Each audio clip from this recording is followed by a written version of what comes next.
aujourd'hui, c'est très spécial, car nous allons débuter, rencontrer les gens qui demeurent à Témiscamingue, mais qui viennent de l'extérieur. Et non pas seulement de l'extérieur, mais d'une autre culture. Avec nous, nous avons Réginald Henri Lamotte, c'est ça? C'est ça. Ah oui. Monsieur Lamotte travaille à Tembec. Exact. Quel genre d'emploi vous avez? Je suis directeur d'usine. Directeur d'usine. Quelle usine? L'usine de Temsel. De Temsel. Donc, vous êtes le patron de Lisa. Ouais. Oui. Moi, je dis toujours qu'on est des collègues de travail. Des collègues de travail. Oh. Moi, je me dis, un patron, c'est celui qui signe le chèque de paye. Moi, je ne signe pas le chèque de paye. Alors, on est des collègues de travail. Ça, c'est bien, ça.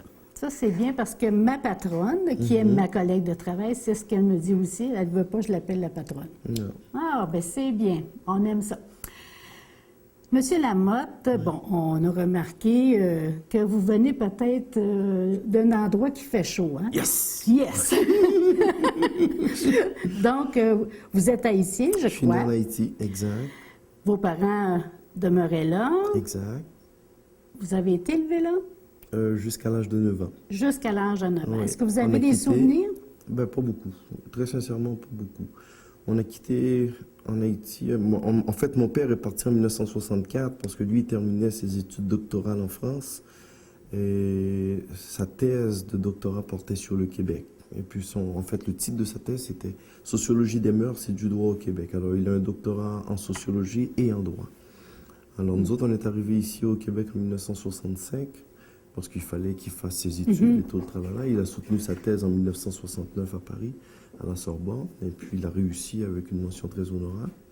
Et quand est venu le temps de retourner, bon, ben, il y avait des arguments politiques qui n'étaient pas favorables, alors il a décidé qu'il allait continuer à élever sa famille ici au Canada. Puis on demeurait à Sherbrooke dans le temps. À Sherbrooke. Ouais. D'une famille de combien d'enfants? 5 enfants. 5 enfants. Ouais, Vous êtes moi, le je suis plus le vieux? deuxième. Le deuxième. Ouais, le plus vieux des garçons, mais le deuxième des enfants. En OK. fait, je dis toujours que j'ai eu une promotion, c'est parce que ma maman faisait les enfants par deux. Elle a eu 2 filles, 2 garçons, 2 filles. Mais la deuxième, elle est décédée 7 heures après sa naissance. D'accord. Est-ce que votre mère aussi travaillait? Non, ou- pas à l'extérieur, non, pas avec 5 enfants. Est-ce que c'est à cause de la culture haïtienne? Donc, la femme demeure à la maison? Oh non, pas nécessairement, non. Elle a travaillé, ma maman. Quand tous les enfants étaient tous à l'école, au niveau universitaire, ma maman est allée travailler pendant 1 année. Et puis après ça, elle a décidé que ça lui faisait qu'elle était bien à la C'était maison. son choix. C'était son choix, elle, exact. D'accord. Par contre, vous êtes arrivé au Québec. Est-ce que vos parents ont amené de la culture haïtienne, comme Ouais. pour la nourriture? Oui, ben, la nourriture, oui, ils le maintiennent toujours, mais je te dirais... Et puis non, parce qu'on s'est adapté. OK. Et tu vois, il y a une chose que mon papa est sociologue en plus d'être un légiste. Mon papa, il a toujours voulu que nous autres, nous nous adaptions, si tu veux, à la nouvelle culture où on allait vivre. Alors, ça, c'est quelque chose qu'il nous avait dit. Je me rappelle, on était dans l'avion, qu'il nous avait dit, autre pays, autre mœurs. Alors, c'est à vous autres à vous adapter au pays et non au pays à s'adapter à vous. Et puis, il avait tout à fait raison. De toute façon, tu vois, dans le temps qu'on est arrivé, je pense qu'il y avait 25 ou 26 millions d'habitants aussi au Canada. S'il fallait que les 26 millions s'adaptent à un groupe de personnes, ça serait impossible. Alors, c'était plus facile pour nous autres de s'adapter, si tu veux, à la culture québécoise. Et moi, je trouvais que c'était bien ce qu'ils nous avaient enseigné, puis je le répète souvent. Tu sais, c'est une nouvelle culture, c'est nous autres qui venons demeurer au Canada, donc c'est à nous autres à nous adapter, si tu veux, à ce qui se fait ici. Alors, dire qu'on a renié notre culture haïtienne, non, on ne l'a pas renié du tout, mais on a avancé, on a évolué. Vous avez fait un beau mariage. Absolument. Parfait. Donc, là, ben, vous arrivez à Sherbrooke. Et là, vous n'êtes pas de la même couleur, hein? Ah, ça, C'est comme évident. Ça a été quelque chose. Est-ce Tout que petit, vous- là, c'était incroyable. À l'école où on allait, on se faisait toujours encercler par les enfants, et puis il y a des À ce fois, il y en a point-là? qui nous touchaient Ah les oui? cheveux, et puis touchaient autre chose, mais on ne dira pas tout fort. Puis c'était tout à fait, au début, je te dirais, c'était désagréable, parce qu'on ne comprenait pas ce qui se passait, Ben mais après ça, écoute, on était la vedette, mon frère et moi, c'était comique, c'était le fun, Est-ce c'était que- plaisant. est-ce Ça nous a permis de développer, si tu veux, des relations humaines encore plus profondes, je te dirais. Vous n'avez pas subi d'intimidation? Jamais. Non? Jamais, jamais, jamais, jamais. Avec d'après ce que je vois, vous êtes jovial. Merci. Vous devez être le clown. Non. Non? Non. Pas Non, du ça, tout. c'est Vous pas mon étiez style, ça. timide? J'étais pas timide, mais j'étais pas clown non plus. Ah non? Non. Non. De quelle façon que les jeunes vous ont plus approché vous devez... Ah, comme- quand j'étais plus jeune, Plus- quand j'étais plus jeune. Oh non, plus jeune. Ben écoute, comment je pourrais expliquer ça? Ça remonte loin dans ma mémoire, hein, parce que je suis rendu à 56 ans. Oh, ça paraît pas, 56 ans?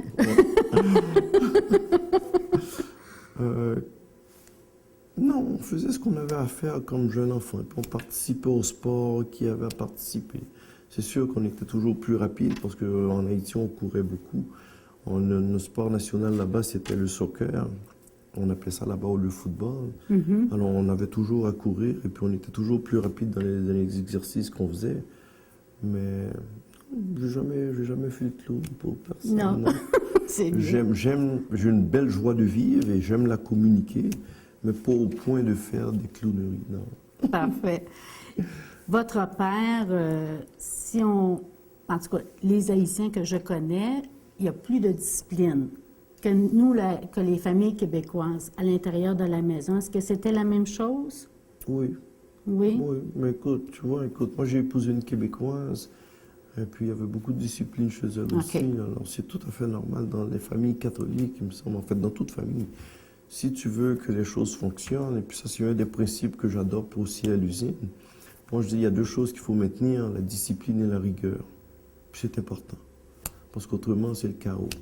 Et puis on ne peut pas vivre dans une situation où il y a du chaos. On a juste à regarder ce qui se passe en Grèce à l'heure actuelle. Je parle de la Grèce parce que mon beau-frère, le mari de ma sœur, est grec. Puis je trouve ça malheureux parce qu'il manque de discipline dans leurs finances. Puis il manque de rigueur dans l'application de ce qu'ils doivent faire pour redresser leurs finances. Alors tu vois, si tu n'as pas ces deux éléments bien particuliers que je répète régulièrement dans tous les discours que je fais, discipline et rigueur, ça ne fonctionne pas. Si on continue le cheminement, vous avez demeuré à Sherbrooke. Par la suite, vous êtes parti pour Montréal, je crois. Exact. Mes parents ont déménagé à Montréal. Ouais. Vos études, donc, s'est fait particulièrement là? Oui, je te dirais, j'ai fait mon secondaire à Montréal, mon cégep à Montréal, université, je suis allé à l'université d'Ottawa. Ouais. Puis on était dans un programme spécial. J'ai commencé mes études en biochimie. Ensuite, j'ai transféré en génie chimique, mais dans un programme bien spécial. Tous les étudiants qui venaient de biochimie et qui s'en allaient en génie chimique, on faisait notre cours d'une manière accélérée. Et puis aujourd'hui, je le comprends, je ne savais pas pourquoi on le faisait dans le temps, mais on avait été un petit groupe de 6 à être sélectionnés dans ce programme-là qu'on appelle le programme des petits génies dans le temps. Aujourd'hui, ça devient un cours qui s'appelle biotechnologie, qui dure 5 ans. Nous autres, on l'a fait en 4 ans. Et puis le seul diplôme qu'on recevait, c'était un diplôme de génie chimique dans le temps. Alors, c'était ardu, parce que dans le temps, je faisais 3 ou 4 choses. La première, c'était d'étudier. La deuxième, c'était de prier. La troisième, c'était de m'entraîner, parce que je m'entraînais pour les Jeux Olympiques. Puis la dernière, c'était de me reposer un peu quand j'avais le temps. Donc, vous entraîniez pour les Olympiques dans quel domaine? Dans l'athlétisme. L'athlétisme. Ouais. Et est-ce que vous avez participé aux Olympiques? Non, malheureusement, non. Non, j'ai fait beaucoup de compétitions, mais jamais les Olympiques. En fait, l'année où j'avais la chance de faire les Jeux Olympiques, c'était en 1980, et puis ils avaient lieu à Moscou. Et les Jeux de Moscou ont été en partie boycottés par les Américains qui d'abord... Les Russes avaient envahi l'Afghanistan en 1979. Le président du temps, qui était Jimmy Carter, avait décidé qu'il n'enverrait pas ses athlètes à Moscou ou en Russie. Et puis le Canada avait suivi, c'est le Canada qui était un des alliés. Ensuite, Haïti a suivi. Alors, Oui. il n'y a pas eu de jeu pour moi. Mais ça a été positif, parce que moi, je vois toujours le positif dans tout ce que je fais. Donc, cette année-là, j'ai rencontré mon épouse, parce que moi, j'étais voué. Mon père m'a toujours dit, tu veux te faire prêtre, parce que j'en parlais depuis que j'avais l'âge de 4 ans, c'est bien, mais assure-toi d'avoir un diplôme d'abord. Alors moi, j'allais faire un diplôme en génie chimique. Et ensuite, à la fin de mon diplôme, je voulais m'en aller à Rome, parce que je voulais pas seulement être prêtre, je voulais être aussi pape. Ça, c'est tout à fait c'est pas rien. Non, c'est OK, pas rien. on vise... OK. Absolument. Mais écoute, c'est comme dans n'importe quoi. Il y a toujours des choses qui nous plaisent énormément. Il y a toujours des choses qui nous plaisent énormément. Alors, qui nous déplaisent. Alors, les choses qui me déplaisaient au niveau de ma religion personnelle, je me suis dit, si je suis en haut, là, je vais pouvoir les changer, ces choses-là. OK, c'est de ce côté-là. exact. OK. C'est pas... Ben, vous aviez une grande foi. Et vous l'avez Toujours. encore, j'imagine. Absolument. Absolument. OK. C'est important pour moi. Mais votre femme, qui est-elle? Elle s'appelle Josette Béliveau. C'est une femme extrêmement formidable. D'abord, On tout voit me ses supporte yeux, hein? moi. Ouais. Ouais, on voit ses yeux, je le crois. C'est bien. Ah oui, écoutez, ça va faire 31 ans le 27 juin qu'on est mariés. Puis si je peux me permettre de raconter une petite anecdote Ah oui, on est là pour ça. Là. aux gens de la ville de Témiscamingue, on a commencé à sortir ensemble le 1er août 1980. Normalement, les Jeux olympiques auraient eu lieu pendant cette C'est ça. période-là. Alors, comme je suis retourné, il me restait ma 4e année d'université à faire, je suis retourné à mon emploi d'été, puis c'est là que je l'ai rencontré. 1er août 1980, on a commencé à sortir ensemble. Je lui ai demandé en mariage 2 semaines après. Le Au 16 juillet. château, le prêtre... Oh, il a été mis de côté vite. 2 semaines. Faut qu'elle soit extraordinaire, hein, pour faire oublier ça. Elle était tout simplement extraordinaire, je vais vous dire. Là, pour moi, c'était un coup de foudre. J'imagine il fallait que ça se fasse ainsi. Hein, c'était écrit dans le grand livre que c'est comme ça que ça devait se faire. Ah oui. Parce que pourquoi il y a eu le boycott des Jeux? Pourquoi je l'ai rencontré à ce moment-là? Pourquoi je ne l'avais pas rencontré avant?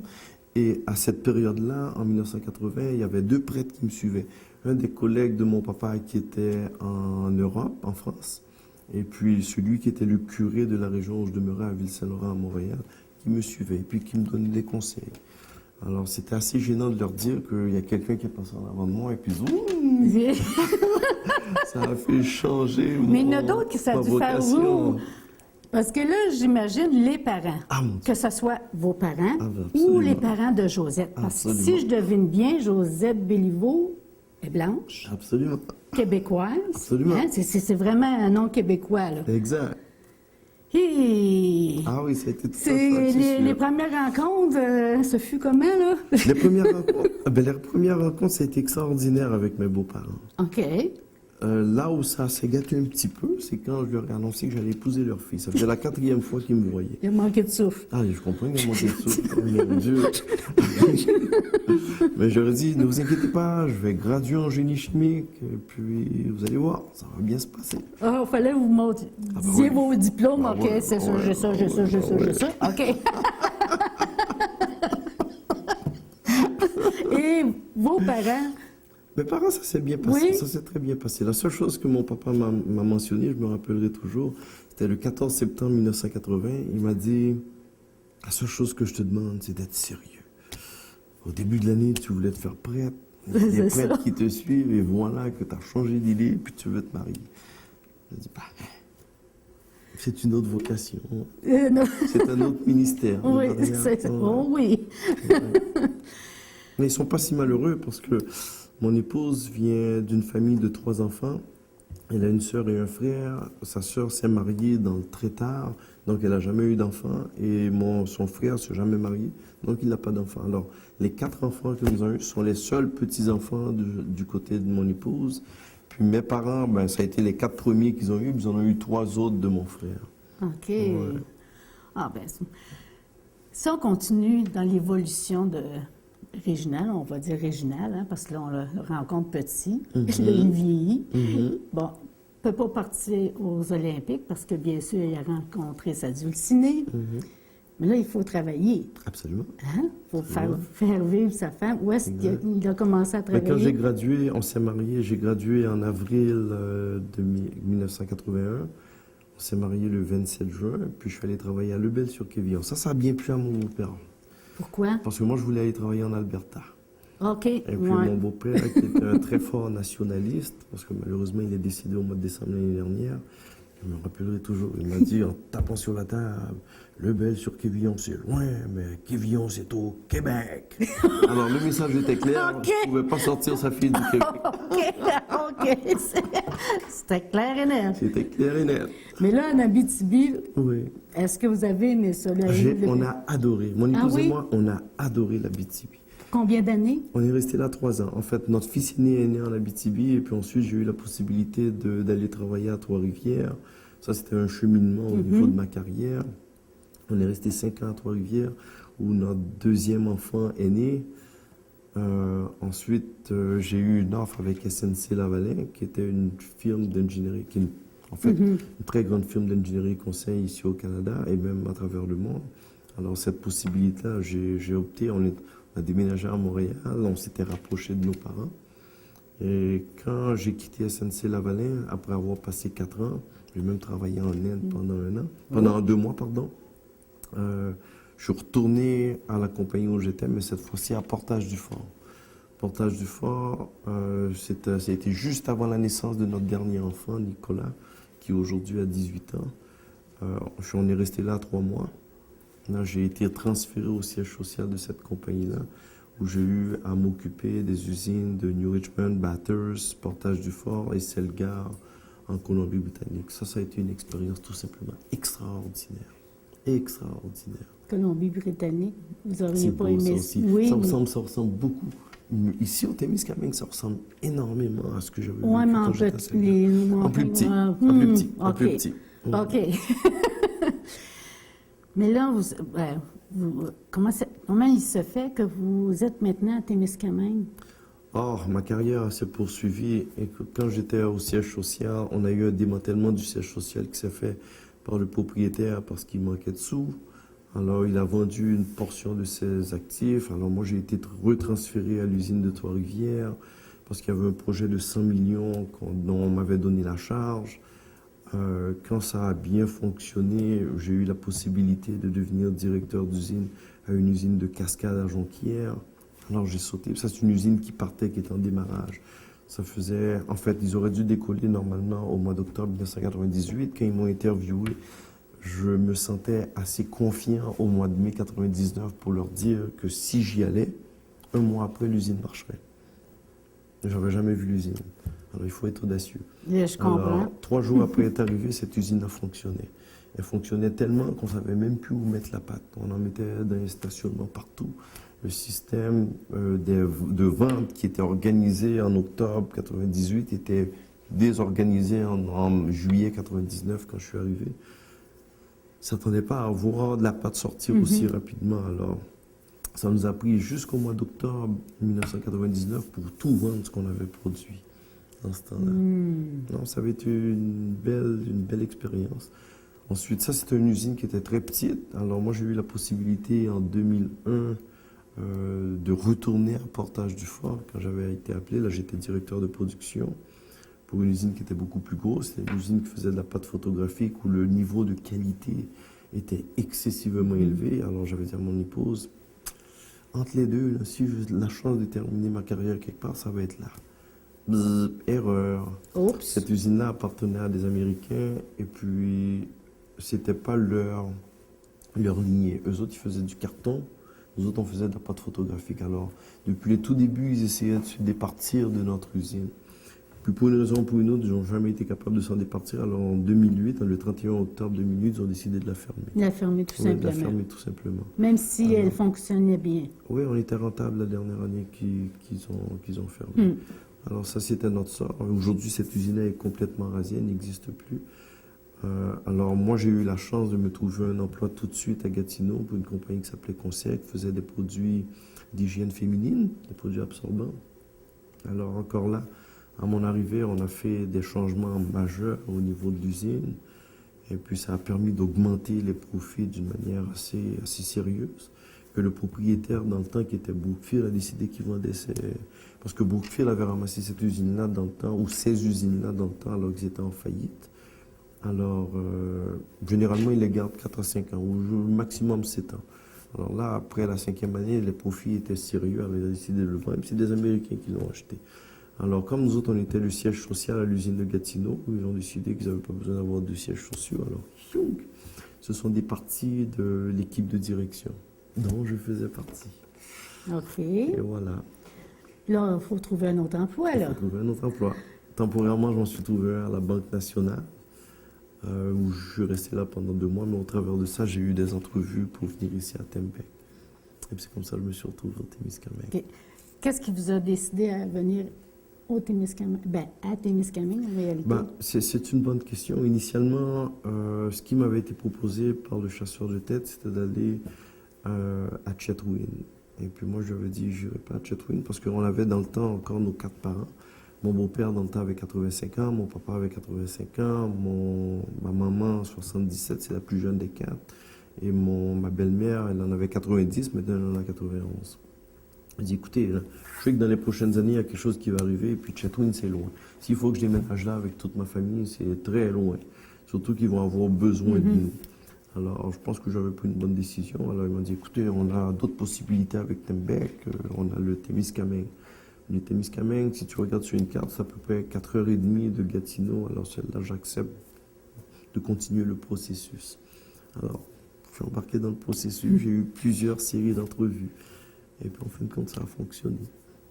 4h30 de Gatineau, est-ce dire que Josette, entre guillemets, là, on peut me dire madame, votre épouse, est demeurée à Gatineau? Si, c'est avec les 3 enfants. Parce que mon plus vieux, maintenant, il a quitté la famille, le foyer familial. Il demeure à Halifax avec sa femme. Ouais. Okay. Mais les 3 autres sont encore à la maison. Ouais. Est-ce qu'il se pourrait qu'un jour elle vienne ici? Elle, oui, définitif. Oui? Définitif. Oh, oui.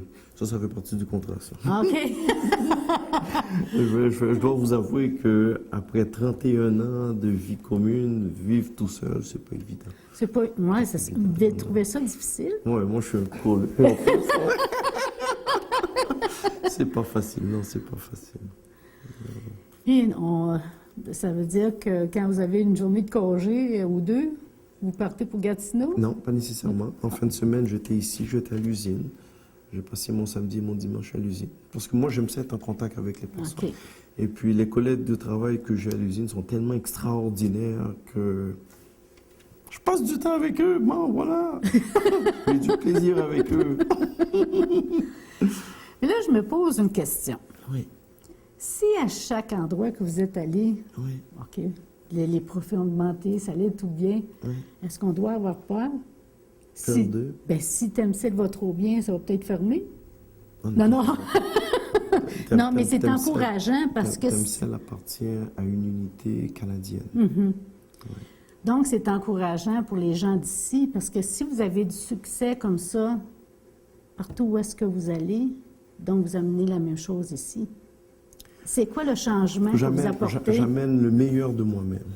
Okay? Et puis moi, je vais chercher le meilleur de chacun des employés. Parce que tout le monde, à mes yeux, est excellent. Dieu nous a créés êtres humains, Dieu nous a créés intelligents. Et tout le monde est intelligent. Et puis c'est d'aller chercher le meilleur de chaque être humain. Est-ce que vous parlez à tous vos employés? Je connais leur nom, leur prénom à tous. Ça, c'est important. Oui, mais ça, c'est rare. Ah ben Le ça, savez-vous?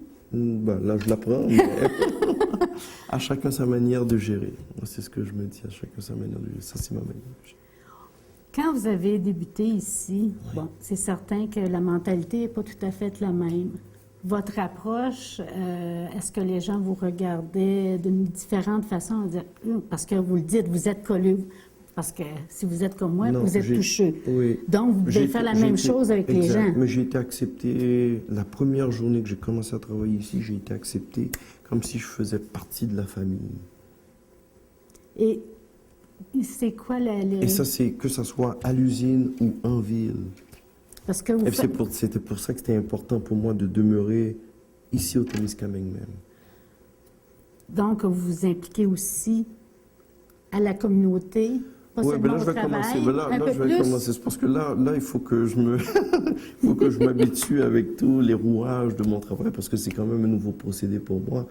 Mais là, j'ai donné mon nom pour être capable de lire à l'église le dimanche que je vais être ici. Ouais. Parce que ça, c'était celui qui voulait devenir pape. Donc, une grande foi. Donc, vous impliquez, certainement, vous allez à la messe. Ah, définitif. Et vous continuez d'abord à faire connaître. D'une façon, vous suivez ce disons, on va le dire, Jésus Oui. dit. La mission. La mission. De Jésus, oui. La communication, Exact. le partage. Absolument. Absolument. Puis aller chercher le meilleur des gens. Absolument. Très bien, ça. Au lieu de le faire comme prêtre, ben, je l'ai fait comme mari et comme ingénieur dans ma carrière. Comme collègue de Comme travail. collègue de travail, effectivement. En tout cas, Monsieur Lamotte, ça me fait plaisir de vous avoir rencontré. Ben, merci Et beaucoup, j'espère que merci. les gens vont vous rencontrer et vous dire bonjour. Ah, ils le font Vous régulièrement. serrez la main. Merci. Il y en a besoin. Ils le font régulièrement. Parce que ils vous sont ennuyez de bien. votre femme. Ça va apporter un peu de chaleur. Ben, c'est sûr, j'en ai toujours reçu depuis que je suis arrivé ici. Merci beaucoup. Merci à vous.